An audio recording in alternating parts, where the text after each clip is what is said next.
सिद्धेभ्यः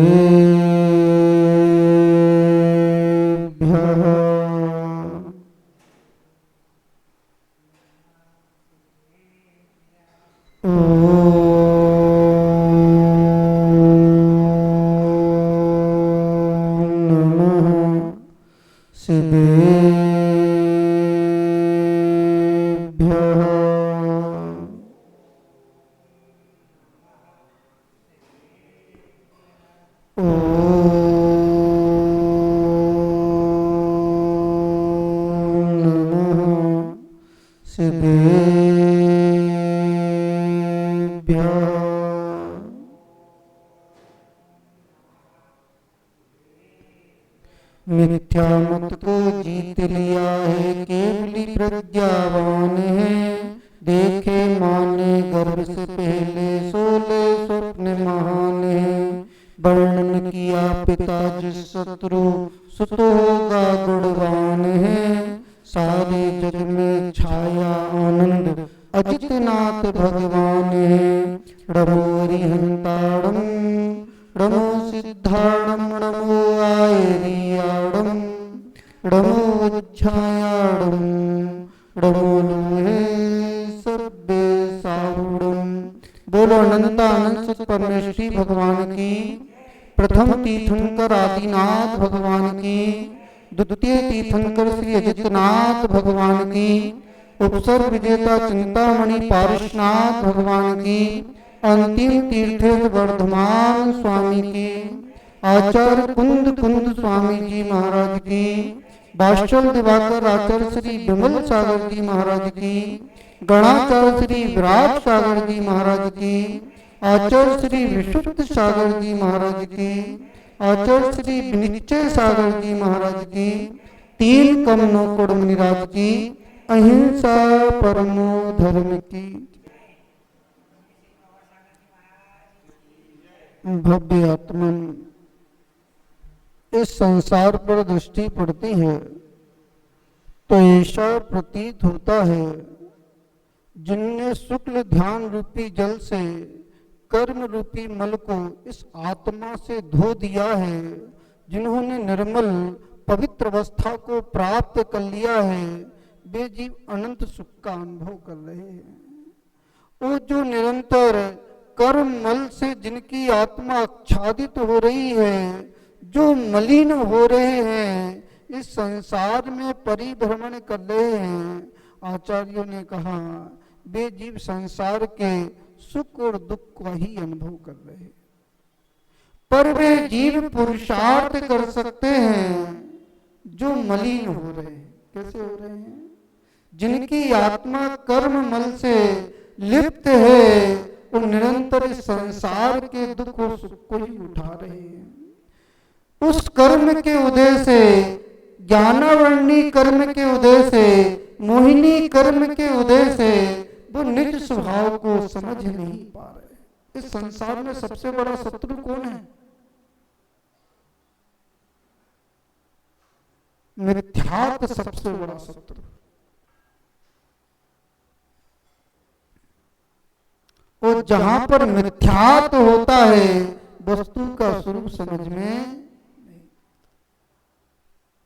और जहां मिथ्यात्व नष्ट होता है आचार्य ने कहा वहां पे वस्तु की स्थिति समझ में आती। जहां पर मिथ्यात्व उपशम को प्राप्त होता है वहां से आचार्य ने कहा निज स्वरूप का भान होना प्रारंभ हो जाता है। अजितनाथ भगवान का गर्भ कल्याणक उस जीव ने पूर्व में मिथ्यात्व का नाश कर दिया। अहमेंद्र पद पर था, अहमेंद्र पद से स्वर्ग से चलकर आए और कहां पर आ गए? अयोध्या नगरी में। पिता जिस शत्रु के, उस मां के गर्भ में उसने आज के दिन गर्भ में आए और उनका गर्भ कल्याणक मनाया गया।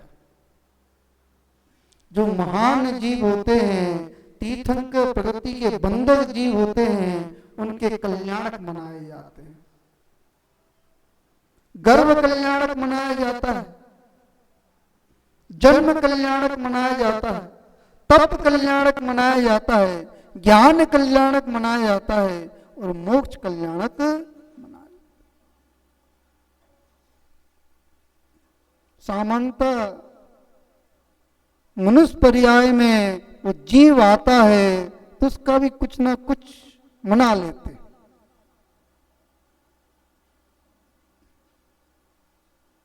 गर्भ में आता है तो जो गर्भवती महिला होती है तो उसका क्या मनाया जाता है? गोद भराई होती है। और जैसे ही बच्चे का जन्म होता है दष्टोन मनाया जाता है। क्या मनाया जाता है? और वो बच्चा जन्म होता है, जितने वर्ष का होता है उसका जन्मदिन मना लेते हैं। जन्मदिन तो मनाना, अगरबत्ती क्या लगाते हैं? मोमबत्ती, उसको जलाकर जितने वर्ष का हो गया तो फूंक लगा देते। खुद का महोत्सव मना रहे हो और एक इंद्रिय जीव का घात कर रहे हो। अग्नि जली, फूंक मारी, वो क्या होगा? वो जीव के प्राण चले गए। ऐसा महोत्सव मत बनाओ जिससे पाप का आश्रय हो।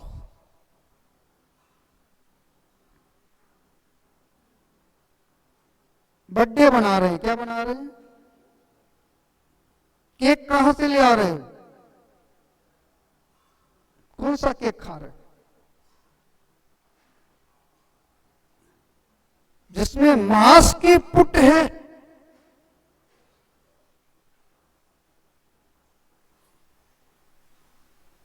और अपने जीवन में सुख की कामना चाह रहे हैं। क्या चाह रहे हैं? जो जन्म चल रहा है, जन्म चल रहा है, इस जन्म में सुख मिल जाए। आगे के जितने भी जन्म महोत्सव हों इसी तरह मनाए जाए। आचार्यों ने कहा पुरुषार्थ किसका कर रहे हो आप? दुख का पुरुषार्थ कर रहे हो, जीव का घात कर रहे हो। जीव से के शरीर से मिश्रित उस अन्न को ग्रहण कर रहे हो।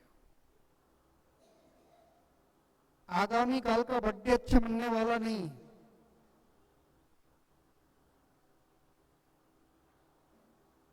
क्योंकि आपकी भावना दूषित है, आपका पुरुषार्थ दूषित है, आपके अंदर धर्म नहीं है, अधर्म।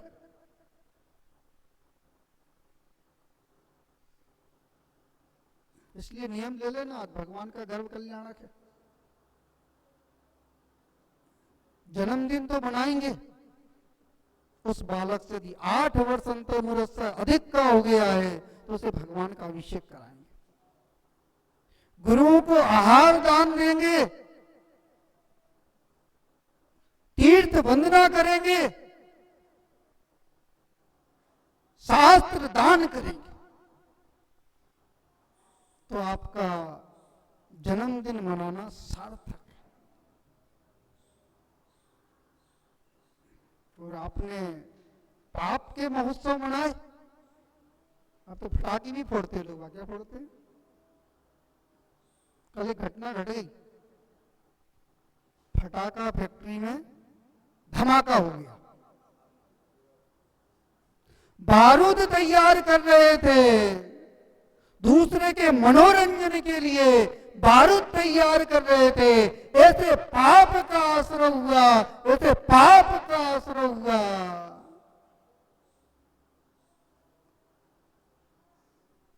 बारूद बनाने वाले मृत्यु को प्राप्त हुए। एक भाई पानी लेने चला गया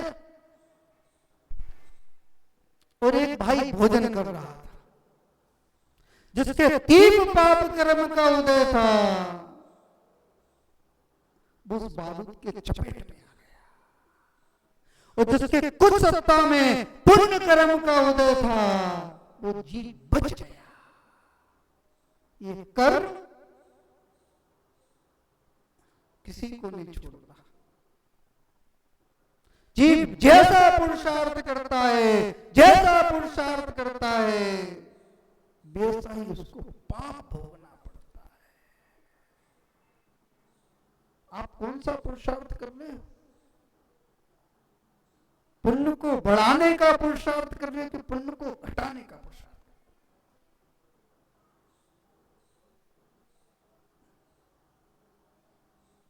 हम तो महाराज अभिषेक भी करवा देते हैं बच्चे से और मोमबत्ती में फूंक भी लगवा देते हैं। अंडे से निर्मित उस केक को भी मुख में धर लेते। जो बाहर की वस्तु का सेवन कर रहे हैं, इस बात को बहुत अच्छे से सुनना, जो चर्बी युक्त वस्तु का इस्तेमाल कर रहे हैं, उसको सेवन कर रहे हैं, वो जीव ना भगवान का अभिषेक करने के अधिकारी हैं, ना मुनि राजों को आहार देने के अधिकारी हैं।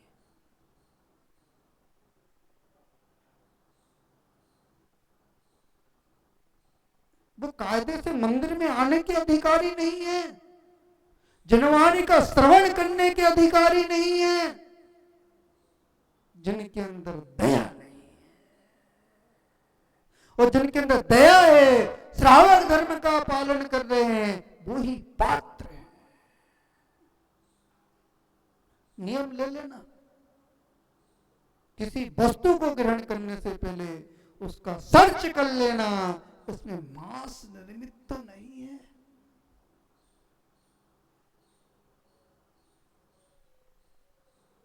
भील ने मुनिराज के दर्शन किए और दर्शन करते करते भावना पवित्र हो गई, भावना पवित्र हो गई। तो मुनिराज से उपदेश पूछ रहा है, मोक्ष मार्ग पूछ रहा है, आत्मा में सुख कैसे मिलेगा। मुनिराज कह रहे हैं, मांस का त्याग कर, शराब का त्याग कर, मद का त्याग कर, 5 उदंबर फलों का त्याग कर। पात्र कौन है? श्रावक कौन है? जिनका इनका त्याग है, वो श्रावक संज्ञा वाले हैं। जिनका त्याग नहीं है और रुआवजा पी रहे हैं लोग, क्या पी रहे हैं?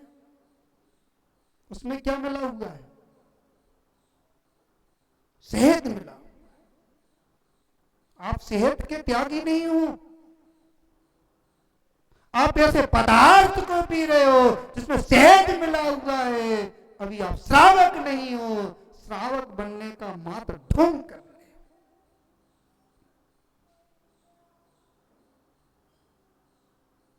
एक बूंद शहद की ग्रहण करने से आचार्यों ने कहा 7 गांव की हिंसा का पाप लगता है, 7 गांव के जीवों को जलाने का पाप लगता है। यदि आप रुआवजा पी रहे हो, 7 गांव का पाप लग रहा है। कितनी भी पूजा कर लेना, कितना भी अभिषेक देख लेना, कितना भगवान का स्पर्श कर लेना, अभी आत्मा में दया नहीं है। आप निर्दयी बने हुए हो, निर्दयी बने हुए हो, अभी आपके अंदर धर्म नहीं है।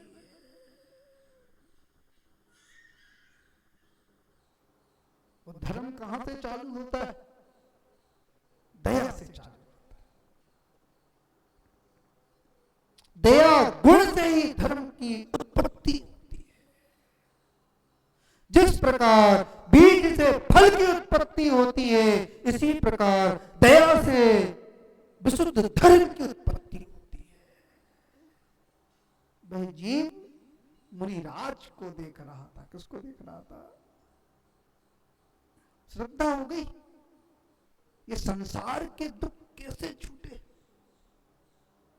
जब चारित मोहिनी कर्म का अतीब उदय होता है, जीव त्याग नहीं कर पाता है। त्याग की भावना उत्पन्न नहीं होती है। जानते हुए भी वो त्याग नहीं कर पाता है। पर कम से कम इतना त्याग तो होना चाहिए। कि हम किसी जीव का कलेवर तो ना खाएं, ऐसे पदार्थ को ग्रहण नहीं करें जिससे हमें नरक जाना पड़े, निगोद जाना पड़े, त्रियंच अवस्थाओं में जाना पड़े। वह जीव बार बार निवेदन कर रहा है, गुरु अपनी दिव्य दृष्टि से देख रहे हैं, वो समझ गए हैं, इसकी भावना पवित्र हो रही है, त्याग की भावना आ रही है। त्याग करो, मांस का त्याग करो, शराब का त्याग करो, मधु का त्याग करो, पंच उदंबर फलों का त्याग करो। उसने मना कर दिया, मैं भील हूं, मेरा मुख्य व्यापार मांस का व्यापार, इसी का सेवन करता हूं, इसी से मेरी जीविका चलती है। पर एक नियम ले सकता हूं। डगाल पर कौवा बैठा हुआ था, क्या बैठा हुआ था?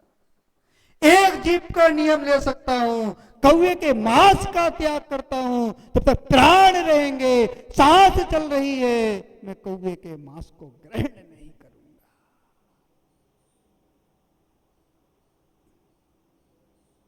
उसने नियम ले लिया, और नियम लेने के बाद परीक्षा होती है। पंकज भैया, क्या होती है? परीक्षा, नियम है। जो धर्मात्मा व्यक्ति होते हैं उनकी परीक्षा, पापियों की परीक्षा नहीं होती। किसकी परीक्षा होती है? जिसके रात्रि भोजन का त्याग है, अनछने पानी का त्याग है, अवक्ष पदार्थ का त्याग है, उनकी परीक्षा होती है। और जिनका त्याग नहीं, उनकी क्या परीक्षा होगी?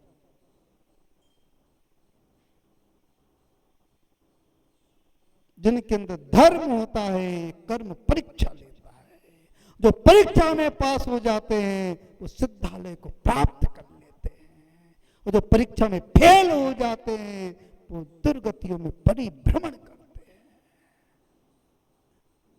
आचार्यों ने कहा श्रद्धा मजबूत होना चाहिए। आचार्य कुंद कुंद स्वामी कह रहे हैं, दर्शन भट्टा भट्टा दर्शन भट्ट नत्थी निब्बाणम सिज्जंती चरित भट्टा दर्शन भट्टा ना सिज्जंती। क्या कह रहे हैं? जो दर्शन से भ्रष्ट हो गया है वो निर्माण को प्राप्त नहीं कर सकता। जो चारित्र से भ्रष्ट है, वो दर्शन बना हुआ है, वो चारित्र को पुनः धारण कर कर निर्माण को प्राप्त कर सकता है। श्रद्धा मजबूत होना चाहिए, तत्व का श्रद्धान सही होना चाहिए। तत्व का श्रद्धान सही है तो आचार्य वर्ग कह रहे हैं, चारित्र मोहिनी का उपशम करोगे, छह उपशम करोगे, छह को प्राप्त करोगे, एक दिन चारित्र को धारण कर कर निर्माण को प्राप्त कर लोगे। वह जीव, उसने नियम ले लिया और एक दिन पाप का उदय आ गया। किसका उदय आ गया? पाप का उदय आता तो भगवान याद आते कि नहीं आते? नियम याद आता कि नहीं आता? डॉक्टर कह रहा रात्रि में दवाई खाना है, वो त्याग है कि रात्रि में भोजन नहीं करना है। अब किसकी बात याद आएगी? अब तो डॉक्टर की बात याद आएगी। किस पर दृष्टि है?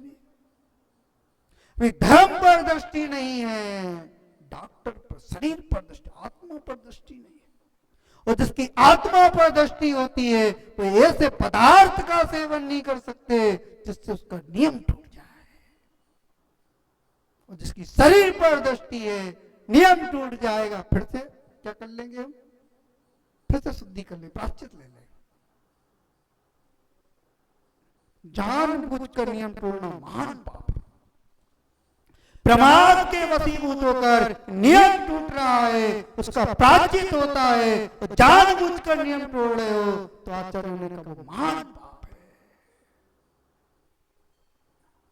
नियम सिद्धालय तक ले जा सकता है, और नियम तोड़ोगे तो नरक की भूमि में जाना पड़ेगा।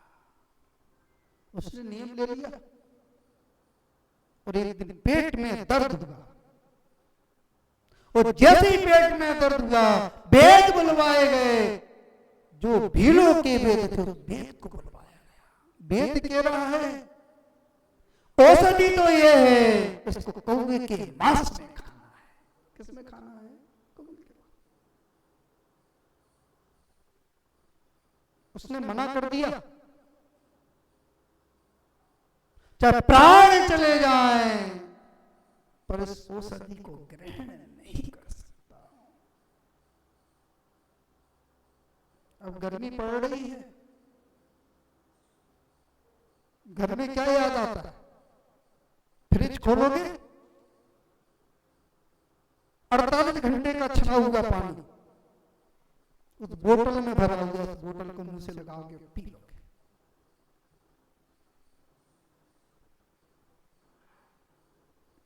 जिसमें 10 जीव उत्पन्न हो गए हैं, वो स्थावर जीव निरंतर है। उन जीवों को पीकर आनंद मान रहे हो। क्या मान रहे हो? कौन से नरक में जाओगे? जहां पर शीत पड़ रही है, शीत पड़ रही है, ऐसे नरक में जाने की तैयारी कर रहे हो। वहां भी ठंडक मिलने वाली है और ऐसी ठंडक मिलने वाली है, सुमेरु पर्वत का गोला नीचे गिरे, आते आते वो गल जाए, इतनी ठंडक मिलने वाली है। और यहां पर सेवन कर लिया तो आचार्यों ने कहा स्वर्ग के सुख मिलने वाले। कहां मिलने वाले? स्वर्ग के सुख। कौन सा सुख चाहिए?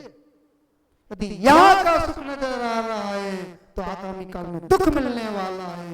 यहाँ पर समता भाव है, यहाँ पे समता भाव है, तो आचार्यों ने कहा आगामी काल में शाश्वत सुख मिलने वाला है। निर्मल बनना है तो आत्मा में दया तो उत्पन्न करना पड़ेगी। उस परम पद को प्राप्त करना है तो आत्मा में निर्मलता को तो उत्पन्न करना ही पड़ेगा। भाई जीव उसने मना कर दिया। उसका रिश्तेदार चला आ रहा था, एक यक्षिणी नृत्य कर रही थी। क्या कर रही थी? नृत्य करते करते, नृत्य करते करते आनंदित हो रही थी, आनंदित हो रही थी। अपनी ज्ञान से जान लिया जो भील है मेरा पति होने वाला है, क्योंकि कौवे का मांस का त्याग किया। भाई उसका रिश्तेदार कह रहे भाई क्यों आनंदित हो रही है? जो तुम्हारा संबंधी है मरने के बाद मेरा पति होने वाला है, उसने कौवे का मांस का त्याग किया है, उसका पुण्य बढ़ने वाला है, वो यक्ष होने वाला है। उसने भील को पूरी घटना सुना दी। उसने संपूर्ण मांस का त्याग कर दिया और जैसे संपूर्ण मांस का त्याग किया उसके आयु का उत्कर्षण हो गया। वो ऊपर वाला देव की आयु का बंद कर लिया उसने। आचार्यों ने कहा विशुद्धि से उत्तम आयु का अपकर्षण हो जाता है, वो विशुद्धि घटने से उसका उपकर्षण हो जाता है, घट जाती है, उत्कर्षण हो जाता है। राजा सैनिक ने, ये राजा सैनिक का जीव है। किसका जीव है? राजा सैनिक का। जिसने कौवे का मांस का त्याग किया था, स्वर्ग की आयु बांधी थी, स्वर्ग की आयु बांधी थी, दिगंबर संत के वचन को अपने जीवन में उतार लिया था। आगम, आचार्यों ने कहा जो आगम को जीवन में स्थान देता है वो परमात्मा बन जाता है। जो आगम को सामान समझता है, सामान समझता है, उसका संसार छूटने वाला। आगम अमृत है। किसको मनोज भैया किसको पी रहे हो? अमृत को पी रहे हो। कर्ण रूपी अंजलि बनाकर इस अमृत का पान कर रहे हो। और जो अमृत को धारण कर लेता है वो अमर हो जाता है। उसने आयु का बंद किया और देव पर्याय में चला गया। वहां से चलकर आया, राजा सैनिक का जीव हुआ, मिथ्यात्व का उदय आ गया, तीव्र मिथ्यात्व का उदय आ गया। अब दिगंबर संत समझ में नहीं आ रहे। यशोधर मुनि आज तपस्या कर रहे थे, दिगंबर संत से नियम लिया, देव पर्याय से मनुष्य हो गया, और दिगंबर संत का अपमान कर दिया तो 7 नरक की आयु का बंद कर दिया। आचार्य का निगतित निकाक्षित कर्म देव गुरु का अपमान करने से ये कर्म बनते हैं, और देव गुरु की स्तुति करने से ये कर्म निर्जरा को प्राप्त हो जाते हैं। कभी भी देव गुरु का अपमान मत करना सपने में, क्योंकि कर्म बनेगा, उसको भोगना पड़ेगा।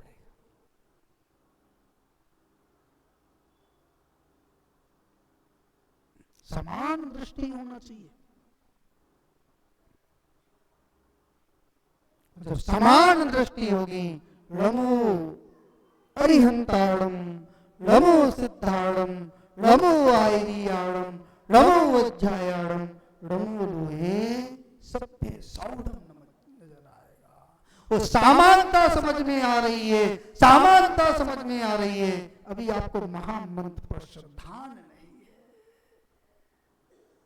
उसने 500 कुत्तों को छोड़ दिया, श्वान को छोड़ दिया, उनके तेज के प्रभाव से वो श्वान भी प्रभावित हो गए। आप प्रभावित हो पाए कि नहीं हो पाए?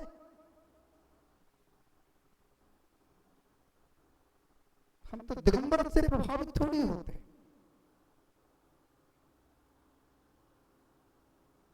हम चर्या से प्रभावित नहीं होते, हम ज्ञान से प्रभावित नहीं होते, हम दर्शन से प्रभावित नहीं होते, हम तो धन से प्रभावित होते।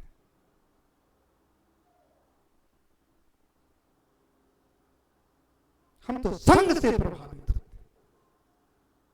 हम पंथ से प्रभावित होते। आचार्य ने कहा अभी आपके अंदर धर्म नहीं, अभी मिथ्या प्रगति का उदय चल रहा है, अनंतानुबंधी कसाय का उदय चल रहा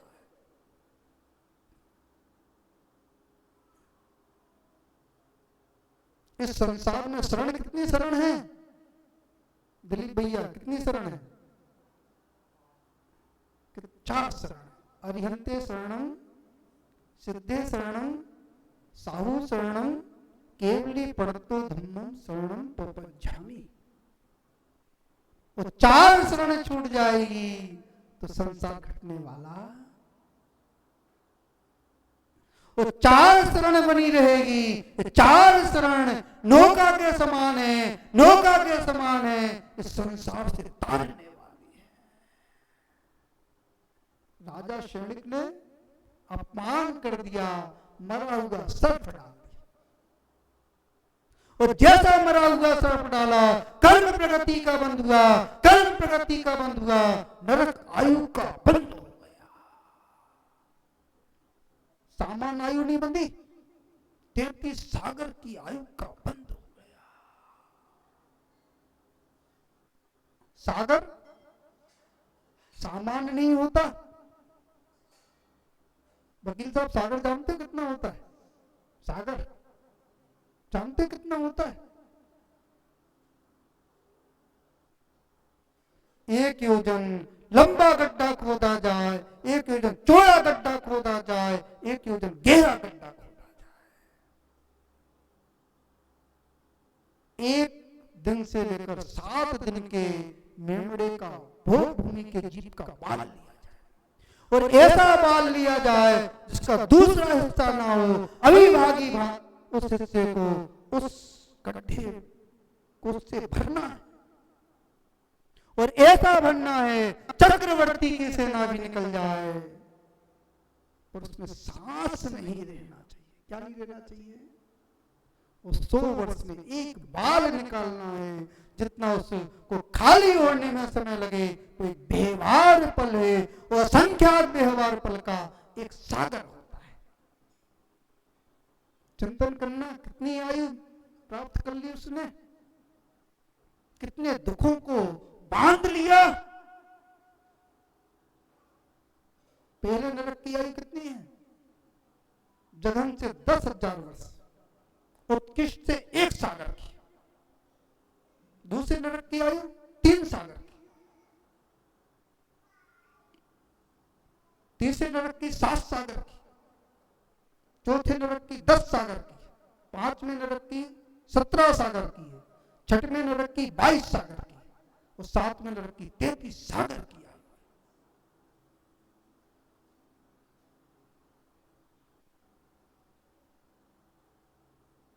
विचार करना, जितने आप मात्रा में पाप कर रहे हो उतनी मात्रा में सागर को बांध रहे हो।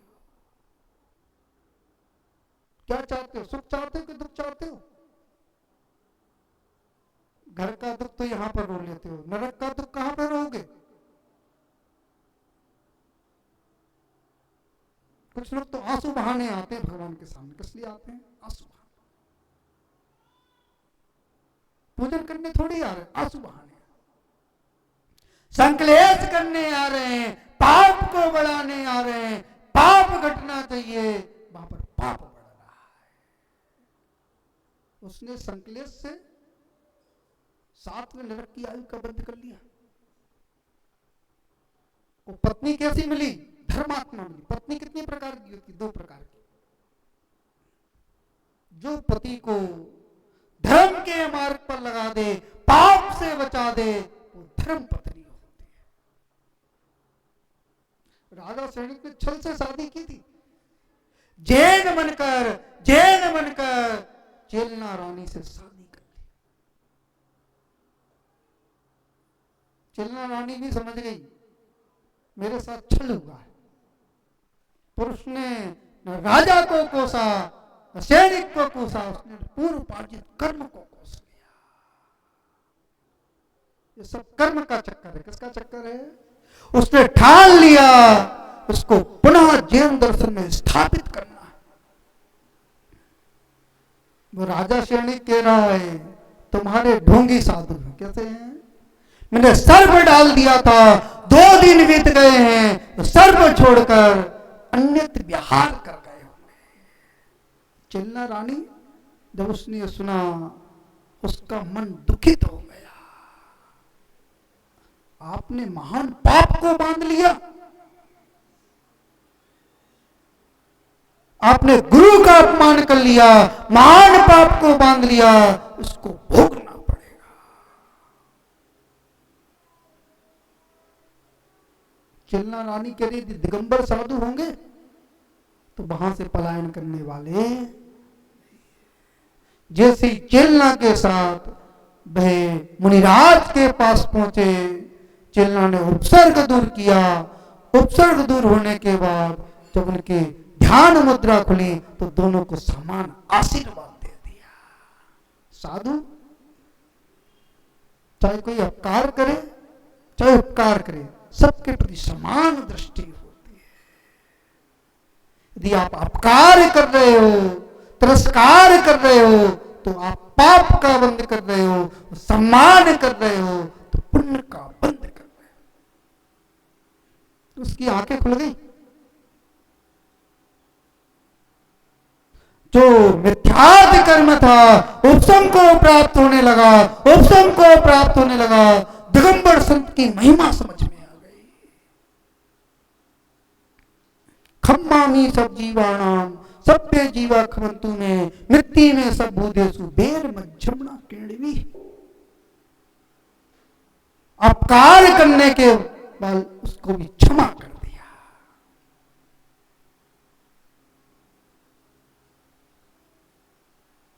उसे अफसोस हुआ मैंने क्या कर लिया? पाप कर्म को बांध लिया, पाप कर्म को बांध दिया। तो वास्तव में संत हैं, मैंने उनका अपमान कर दिया।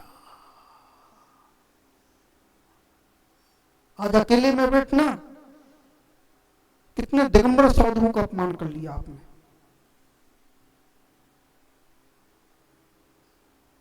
किनको ज्यादा महत्व दिया, किनको कम महत्व दिया।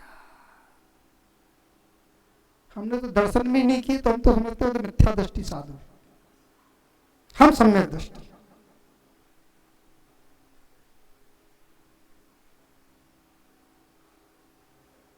अभी आपके अंदर धर्म नहीं।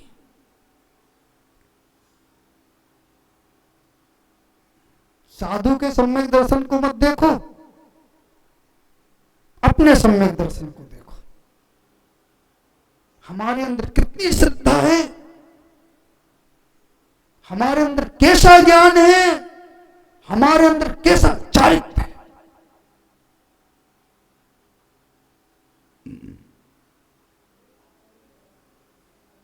हम तो साधु को एक सामान क्या समझे हुए, मटका समझे हुए। पहले ठोकते, फूटा हुआ तो नहीं है,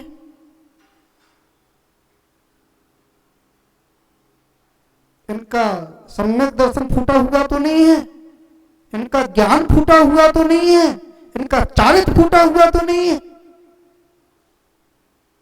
पर आचार्य ने कहा पहले सम्मान करो, पहले विनय को व्यक्त करो, फिर बाद में परीक्षा करो। परीक्षा करना चाहिए, कोई बात नहीं,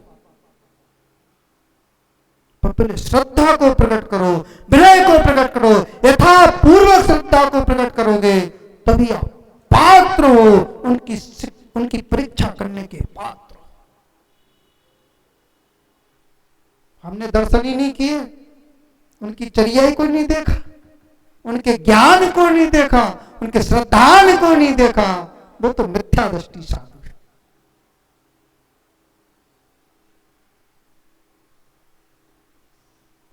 अभी आप राजा श्रेणिक बने हुए हो। क्या बने हुए हो? जिसके मिथ्यात्व का सद्भाव था, अभी राजा श्रेणिक बने हुए।